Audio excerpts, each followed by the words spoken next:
All right, welcome guys to another video that I'm going to make. This is a video that I'm making to discuss the previous video that I made when the thumbnail was of Alton McCaskill. And I think I remember making the title. I said, could this be the worst decision of Alton's career in regards to him remaining in Colorado? The reason why I said that, because I saw how he wasn't used at all.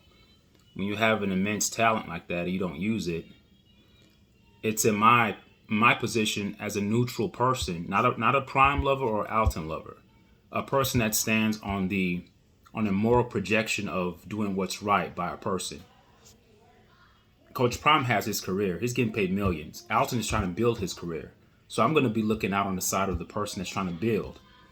So I'm not going to be so much of a Prime supporter to the point where I'm like, oh no, Coach Prime knows what he's doing. There must be something wrong with Alton. That's why he didn't play. No, I knew there was nothing wrong with him. Not that I knew there was nothing wrong with him. I initially absorbed the initial narrative that talked about him being injured, right? So I said, okay, fine. He had an injury, whatever.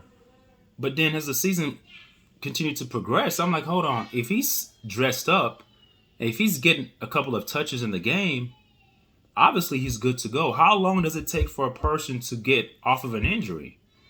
And I started to think to myself that there's something fishy going on here. Prime does not want to run the ball. But when I say that, I'm a hater. So this is what I'm going to do.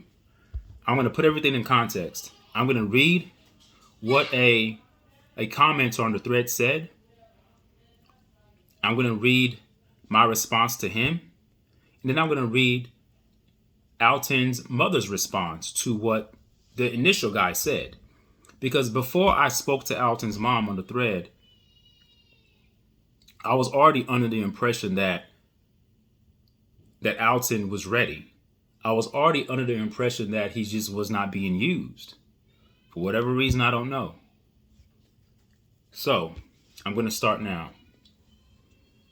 All right. So this guy named Brandon Cole Photography, that's his username. He writes to my video. He says, this has to be the dumbest thing I have ever heard. For anyone who has followed Prime and Alton, you know when he checked into Colorado University, he was not 100%. That I agree with. Maybe he was not 100%. Because, again, he's coming off of an injury. And even if he's 100% ready, he still needs to knock the rust off. So, yes, to think that he's 100% ready to go, not quite. But you trying to tell me that it takes the entire season, that he's never ready? Nah. For anyone who followed Prime and Alton, you know that he checked into Colorado University. He was not 100%. He tried and wanted to play several times and ultimately asked Prime himself to be redshirted because he couldn't hit the corners and make the turns like he wanted. He was still not himself. If you gonna talk, and he's talking about me, he's saying, if you're gonna talk about something, at least let the crap be true. I don't think I'm talking about crap. I don't think that what I'm saying is crap. I'm trying to be as critical and logical as I can be. And I think that your affinity towards Prime is so strong that you think that anybody who's saying anything that's remotely constructive about Coach Prime or his decision making is hating and that I'm lying. Anyway, Alton is now 100%. Oh, now he's 100% at the end of the season. Anyway, Alton is now 100% and ready to go. And that's why you see him so active on his channel and talking about the run game next year. He is now 100% and ready to fire off. I believe he was 100% last year. I just think that he wasn't being used. And that's why I prefaced the title of the video stating that it could be the wrong decision for him to stay. Okay, now this is my response to him. I thanked him. I thanked him for contributing to the channel, because anyone who comments on my channel and watches my video, you're still contributing to the channel, whether you disagree or agree with me. Just because you disagree with me doesn't mean I'm going to not respond to you and thank you. I think that having disagreements is healthy. That's how we evolve and that's how we grow. That's how we gain new information. So it's just how you disagree with people. Just have to make sure you do it in a respectful way, that you're not, being disrespectful. So this is what I responded to the guy.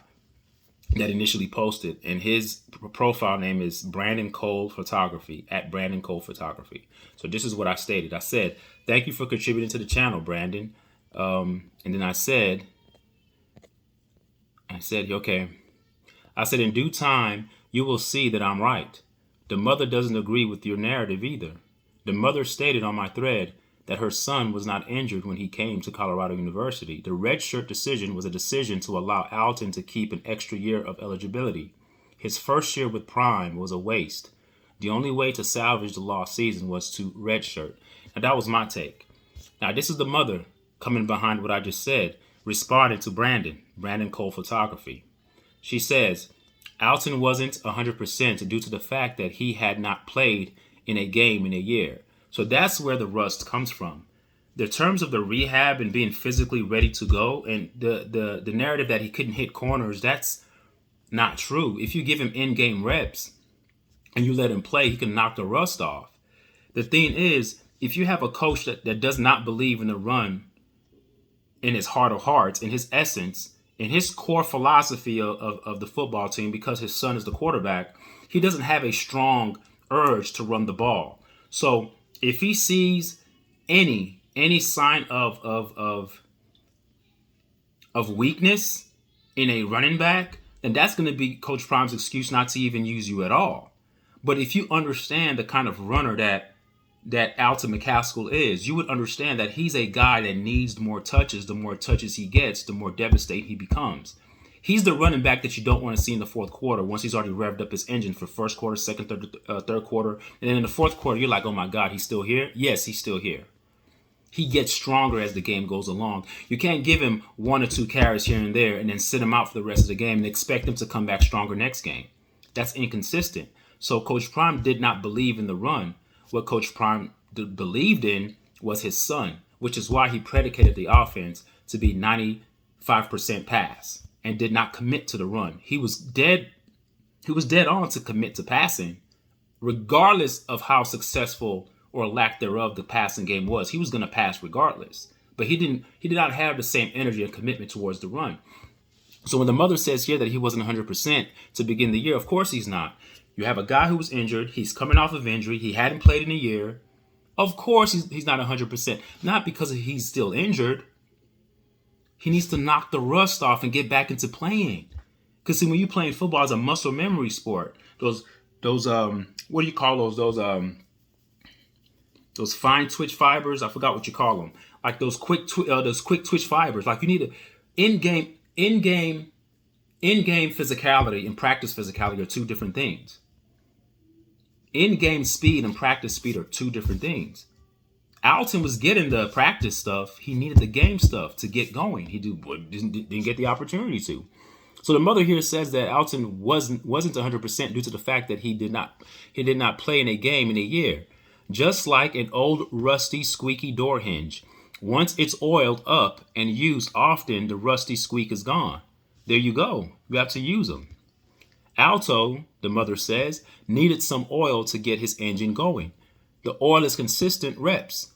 Like I'm saying, he needs consistent reps.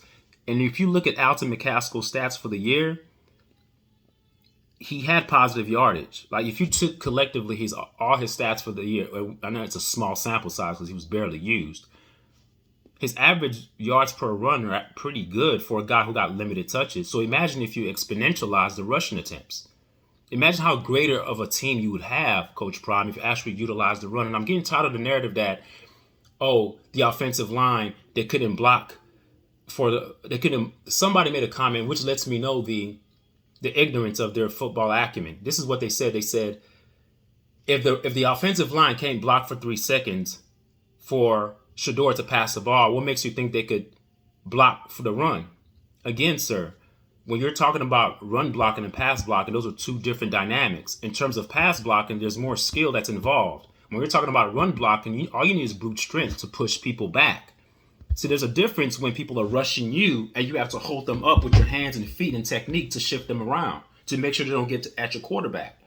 When you're running, the offensive line becomes the aggressor. All you need to do is lean on the defensive line and push them back and open up holes for your running back to get through. So run blocking and offense and run blocking and pass blocking are two distinct dynamics. that require two different skill sets. One is predicated on brute physicality, which is the offensive line blocking for the run, and the other one is predicated on skill. So I've always said that the offensive linemen that they had were more equipped to be run blockers and pass blockers. Why? Because some of those linemen came from Kent State. They came with Sean Lewis. Sean Lewis was a 48% running the ball kind of guy. Okay? So if you establish that fact alone, you can't use the results of the pass blocking to overcast a generality and an identification and place that upon the offensive line and say, well, they can't block for the run. And even if you claim to be a person that watches the game and you think that's true, the stats don't affirm or confirm what you're saying. The stats shows that for the year totally, the offensive line did block well enough for the running backs to gain over about 4 yards a carry. That's not bad. And that's with a small sample size. Okay? All right, so she continues. I'll be there in a second. Give me a second. I'll be there in a second. Okay. Yeah, tell her I'll be there in a second. I heard her. Okay, let me catch up here. Okay, it says, all right, the oil is consistent reps, so he needs consistent reps. Just like the other player who was injured out for 3 weeks and was given the opportunity to play over 100 snaps and didn't look his level best at that game, but was given the continuous opportunity and chance to get back into his rhythm. And furthermore, this is the mom talking, and furthermore, Alton is a student of the game. He is elite. He trusts his physicality enough to know if he's ready or not. He is not in this for himself. He is not a selfish-natured or ego-driven athlete. He wants his team to win. He shows true sportsmanship. These are words coming out the mother's mouth, folks. So all you guys talking about, oh, he was injured and he couldn't run, he wasn't ready. That's not true. That's not true. But it's hard for you guys to see objectivity and truth because you think that anyone who says something that remotely goes against what you think about Prime, what you've configured in your mind about Prime, because you're not thinking objectively, you're thinking with your heart and you're thinking with your emotions. You want him to succeed so much that you're not willing to look at the facts and look at what are the things or what are the components that are possibly being a hindrance to his success. People who truly love Prime are going to be critical. You can't love somebody or love something and not be critical. All right? So this idea that y'all just haters, no, we're not haters. Is the mom a hater? Is the mom a hater? She's not hating. Her son's still there. If the mom was a hater, the mom would have removed her son. The mom would have influenced her son to get out of that university. So she's not a hater. She wants to see her son succeed. But she also wants to see Coach Prime succeed because she knows that if her son succeeds, Coach Prime succeeds. If they have a great running game, that's better for Shador. Okay? So his decision to, so the mother continues here. So she says here, he is not in this for himself. He is not a selfish-natured or ego-driven athlete. He wants his team to win. He shows true sportsmanship. She further along says, the mother says, his decision to redshirt was based on him looking out for himself first and the team next. What did I say before she responded? I said he redshirted to salvage his eligibility because the year he played with Prime was a waste. He already lost 1 year for injury. He comes back off of injury and barely plays. So the smart thing to do is actually think for yourself. Okay, let me just redshirt. So he did play for the first part of the year, but toward the latter part of the season, where the redshirt eligibility was still intact, because you can't redshirt the last game of the season. You have a specific cutoff time where you can say, throw in the towel, I'm going to redshirt. So which Alton McCaskill did, which was very smart on his part. So the mother is confirming and affirming what I just said. He wanted to save a season that was wasted playing under Coach Prime because he was not utilized the way he was supposed to be utilized. And what gets me angry is that if he was used more this previous season, he would be well oiled now to go into the next season. But now he almost has to start from scratch. So now you're looking at a player who barely played 2 years. So there's going to still be some sort of rust to knock off. That's if Coach Prime does not utilize him the way he's supposed to. He's going to be rusty. He needs to run the ball. So his decision to redshirt was based on him looking out for himself first and the team next. And there's nothing wrong with that. Like I said, Coach Prime already has his career. Young Alto is trying to establish his own career. So he has to a degree, be selfish and look out for himself. There's nothing wrong with that. Because we know Coach Prime is being selfish, looking out for his self-interest and the betterment of his son and his brand. So let's not play this game here that Coach Prime is about the team. No, Coach Prime is about himself and his family, and rightfully so. That's fine. So Alto also has to be for himself and his family as well. That's equal. It's an equal transaction. There's no discrimination in that. He can do whatever the hell he wants in terms of looking out for himself. Okay, so his decision to redshirt was based on him looking out for himself first and the team next. It was not based on his inability to rehab and recover from his injury. Like I said, it wasn't about injury. Brandon Cole Photography, he thinks that he wasn't 100%, that he could have cut the corners. Are you serious? His injury was not that devastating. He had already lost a year. It didn't take that long to come back. He's young. He's young. We know the young athletes, they heal faster than the older athletes. He's not an old man. He's a young kid. Give me a break. So he can only work on getting stronger and faster, the mother says. It could be in your best interest to challenge yourself to think outside the box. So she's telling this guy to think outside the box. Think critically by asking how and why questions. And I am really tired of the narrative that he wasn't capable of playing. He most definitely was. That's the mother. That's not me. That's not me pulling it out of my arse. That's the mother speaking. So when I say things like this and you guys go against it, so are you telling me that you know more than the mother knows? That's her son. That's her son. And even while she's saying this, not once have I heard her throw, or quote unquote, throw Coach Prime underneath the bus, or quote unquote, be a hater like you guys accuse me of being a hater. She's never once said anything negative about Coach Prime. Not once. Not once. So she has no, don't tell me that she has a narrative or she has some agenda against Coach Prime, because her son still plays for Coach Prime. So you guys can blame me for that and say I have an agenda that I hate. You can say that to me, but you can't say that about the mother. All right, thank you guys for listening. Tell me what you guys think. The mother, she made her statement, guys. He redshirted not because of injury. He was always ready. He just needed some time to knock off the rust, like any other athlete who's been gone for a while. Even when pro players come back in the NFL, what do the commentators and the pundits always say? Well, he's coming off of injury. It's going to take him about half a year or a full year to get acclimated to the game speed. And they have all of these, I wouldn't even want to call them excuses. They have all these legitimate reasons of how long it takes for people to come back off of injury. I think Alton McCaskill he should have been awarded that opportunity to do that, but he wasn't. And then a few times he was in the game, he actually gained positive yardage. That's how beast of a... You know what? I'm done, man. This gets me angry talking about this. Anyway, leave a comment. Tell me what you guys think. All right. Thank you.